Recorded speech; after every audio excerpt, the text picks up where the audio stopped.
Hey Nazim, how are you? Good.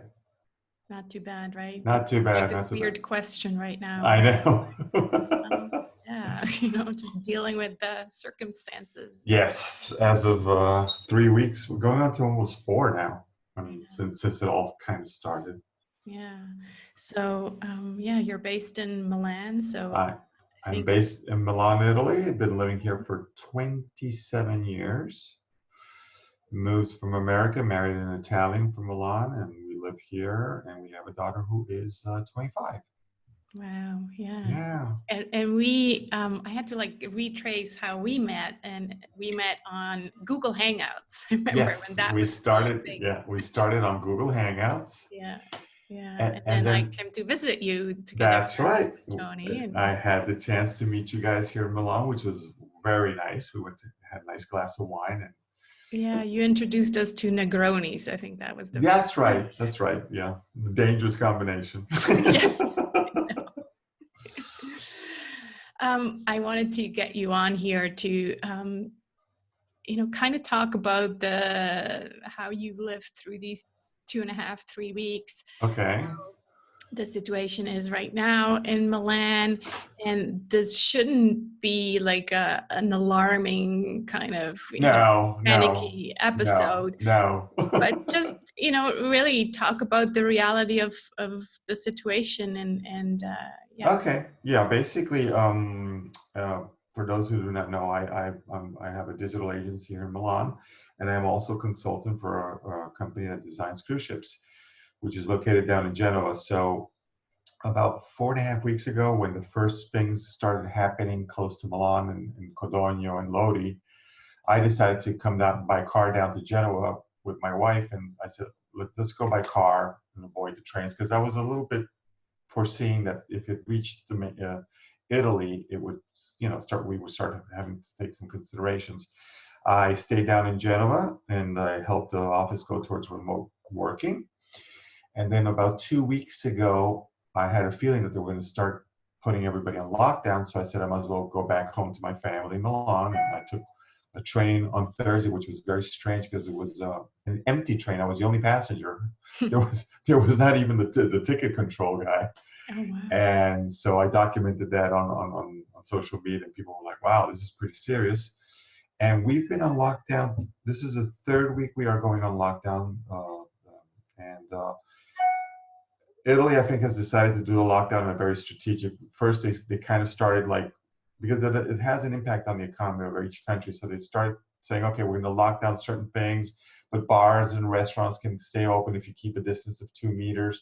That doesn't seem to work. And so each week they've increased the level of lockdown. And currently we are now in closed inside houses. You can go to the supermarket, you can go to the pharmacy, you can go around the block if you need to do an exercise, but the parks are basically off limits. Mhm. And that's how we started this week right now. And working remotely, it's working quite fine. I think there's a lot of people keep asking me. There's a little concern regarding internet, but we hadn't had any major breakdowns. I mean, a little fluctuation in speed, but internet is still working quite well, which is quite important in the line of work that we all do. Yeah, for everybody right now. I know. So, but I don't think as everybody goes online, I would imagine either cap people's usage or make it that it can work in ways that can work for everybody. I don't think they're going to let the system.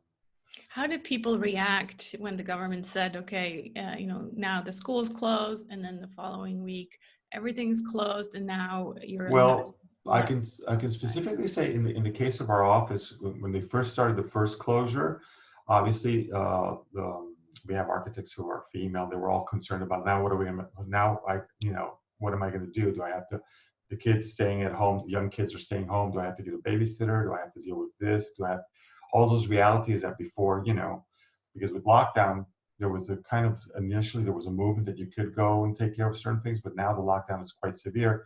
So I assume cleaning people or cleaning ladies or babysitters could not come over in situations like that. So those were the concerns, the initial concerns, and everybody was saying, well, it's only going to be 2 weeks, so we should be fine. But as it gets extended, then people start getting a little bit more nervous. And I have to admit, there is a little bit of that anxiety in the air. Also, what's pretty obvious to everybody is also the economical impact on every single industry we're all involved with, and how everything's connected, because now we live in a global world with, if somebody sneezes in China, you can hear it across the continents. Mm. And so this interconnectivity in this global world, which for certain things was convenient and appropriate, now it's turning out to be something that we are a little bit like, oh, wait a second, now I didn't know that that had such an impact on this, that, and this. And we see it in travel getting cut down. We see it in, so this is a test for modern times, I think, to tell Yeah, you the truth. definitely is. Yeah. Yeah. So Do you we like both do you like have. my do you like my background there? I do. Yeah, it's very apocalyptic in a way. We can go up north to get away from all. Who knows? Yeah. I was gonna say we both have friends, and people on this podcast are based in the U.S. and so Right. really this virus is kind of slowly but very effectively, or that's not the right word, but deadly in a way. Yeah, extending itself. Yeah, like moved across the continent, and what's crazy is that when we were like, we are right next to Italy, right? Right. Or we are about 10 days probably behind you in the wave. And we looked at Italy going, wow, what's happening over there, right?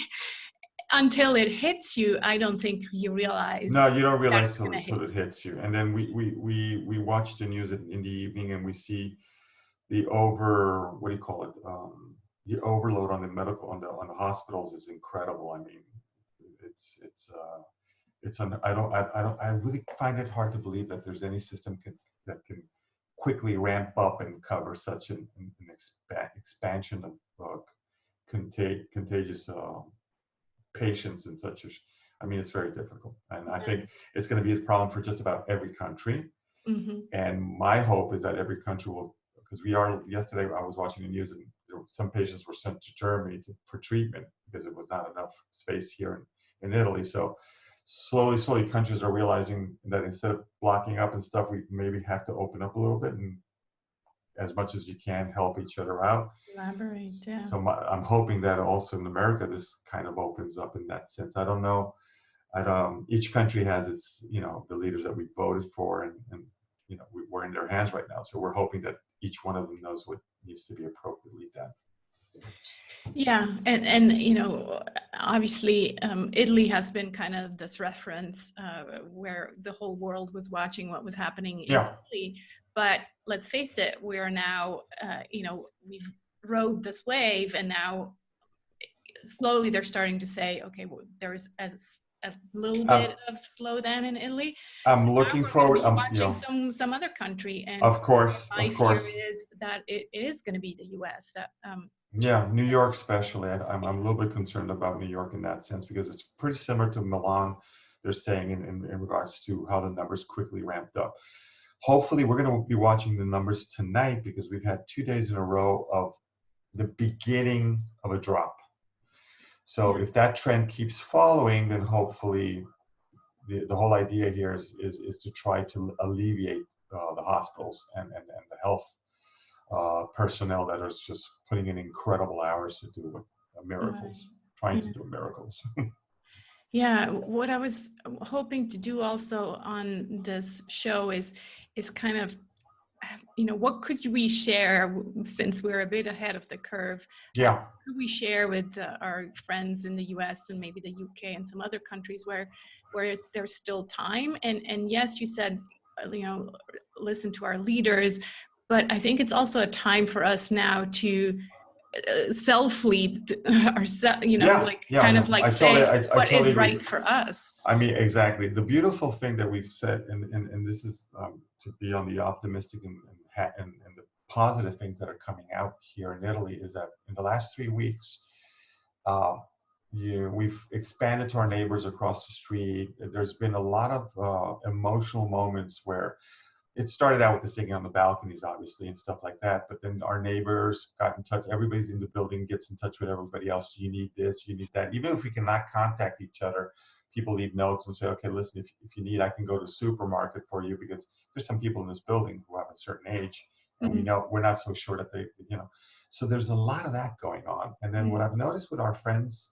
in America is I've been talking to a lot of them, because they've been asking me, Nazim, you're at the beginning of the curve. How is it? And I go, well, the important thing is to try to keep some sort of calm and collected approach to the thing, because I know that it's easy for one to say this, but it has impacts on everything that we do. But if we start really not helping and just reaching out for conversation, even just listen, this is this, watch this, be careful about this, and not go into this sort of pandemonium and or panic mode, because right now we're at an anxiety level that's quite a little bit above the standard.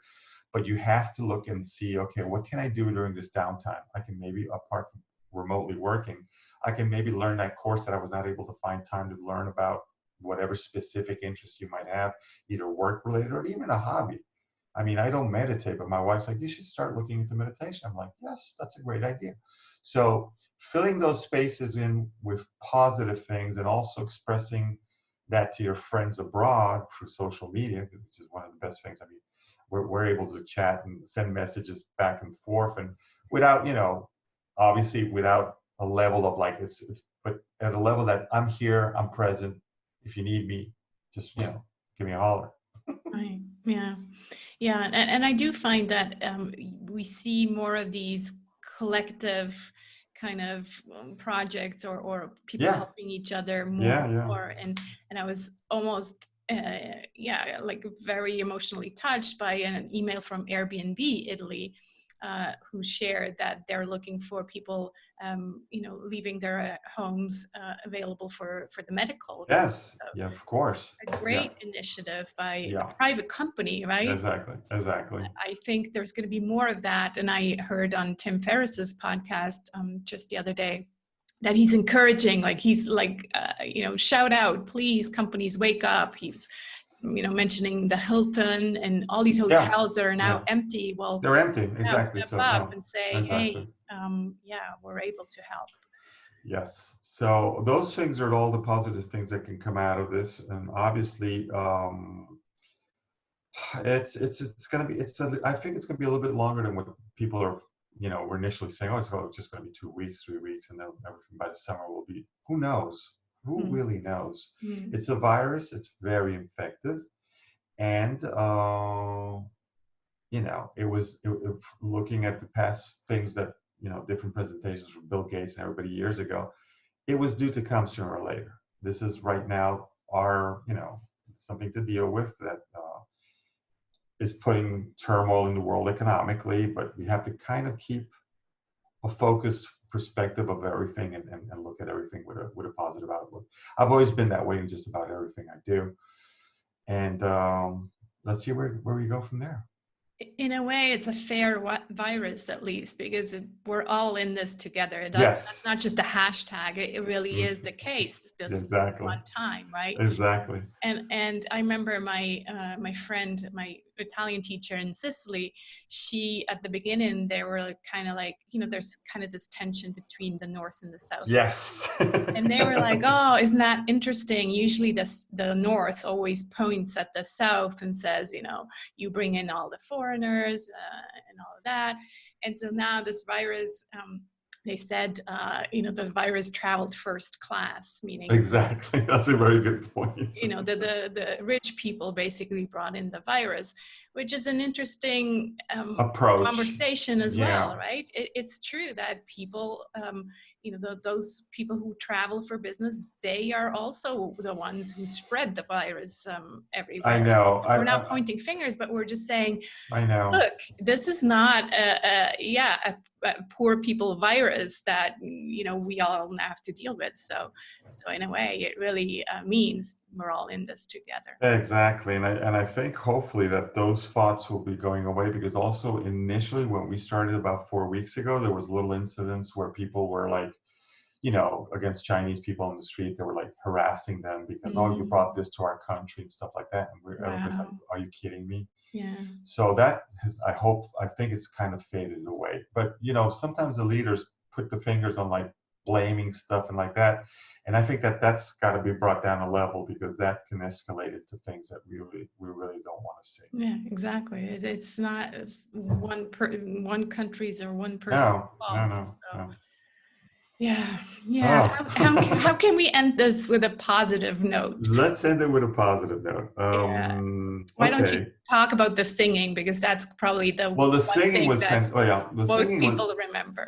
yeah. Well, what happened was the first week we had two incidences. One was the singing on the balconies, in which there's also a friend of mine who's a trumpet player here in Milan that everybody knows was involved in singing, playing trumpet from his house, and it was fantastic. And it went all over I all the saw media. that. That was All the, beautiful. yeah, Rafael is a very good friend of ours, and I Yeah. texted him. I said, "Dude, I can't believe this," and that was great. And then the following 3 days after that, there was one day we were all on the terrace in the evening, because there was a general flash mob for everybody to go on the balconies and applaud and support the medical staffs that were fighting in the hospitals. And a lot of doctors were also texting afterwards. I got so emotional hearing the noise outside, and I asked, what was this all about? And it's supporting you guys who are in there, in the trenches, so to speak. So those are things. And then also, we are doing a lot of, we have our neighbors right across the same floor apartment opposite to us, and they're roughly about three. So the other night we were like, why don't we just do a social distance aperitivo, kind of like a happy hour. So we got together, we separated, we kept the distance, but we had a drink, and we were just talking. And with neighbors that, they're friends of ours, but now we get to spend more time. So it's these sort of things that I think need to be done in this period. And even in America, everybody has their houses, and you see somebody across the street and you say, okay, I'm not going to get close, but if you need anything, we're here. And that I see from the posts I've seen Brian Kramer, and seeing a lot of other friends of ours from past experiences, I've seen that they're seeing that a lot. So those are the things that have to be pushed, and not so much, spreading stuff that's just like social media has a double-edged short sword, in my opinion, in the sense that there's good and there's bad. And I think I would really not like to see all these things of like, oh, did you hear this or did you hear that? There's a lot of rumors going on right now. We need to stay focused, follow the instructions that the health experts are telling us to do, which is wash your hands, wash your hands, wash your hands, wash your hands. Yeah, wash your hands. And I think in the US, they really need to also now, say not just state by state, but, it's just like everybody should just go. Exactly. Because it's, and also not going to it is true that about 70 to 80% of the people who catch it don't even know they caught it, or just it's a flu, heavier than a flu, a little bit milder flu. Some other people, when they get it, though, it's quite serious. So it's not something to be just considered, oh, it's going to go away. And it's here to stay. And obviously, we will get a vaccine. We will get the appropriate drug treatments that need to be put in place so that we can cut the numbers down. And hopefully next year it'll be a different ballgame. I'm looking at what I see in South Korea and China, how they're going back to business. It's not like, oh, we're back to bit. No, it's a very slow re-entry with a lot of precautions. And we got to get a mind frame in Western civilization, all the countries where we live, that's what's going to happen also over here. It's not like, oh, by October I'm going to be out back in. No, it's going to be a slow comeback. But I'm optimistic about it, so I'm hoping that will happen, to tell you the truth. Yeah, same here. And I think we've, been through worse. Maybe not us in our generation. No, not our generation. For sure. So yeah, we got this. And I think, like you said, it was bound to happen. I follow astrology a little bit, and in there as well, it just all makes sense that this is what we're being asked to look at right now. And so this quiet time to go inward is exactly. And maybe also what I like to think is that maybe, and I was talking to my wife about that, because she's in the fashion world, and she's like, you know what, I'm so happy, because it's like everybody got off the treadmill for a second to look at each other and to really realize all the stuff that we're doing. There has to be a different approach to how we do it. Yeah. Beautiful. Thank you so much for coming on. And thank you for inviting me. It's a great pleasure, and I'm super happy that we reconnected. And I've been likewise. following all of your stuff on LinkedIn as always. You're my go-to person on LinkedIn. Thanks, Nazim. And we'll do Negronis again when Milan is back. Yes, we will. Yes, we will. Thanks. Thank you. Bye-bye.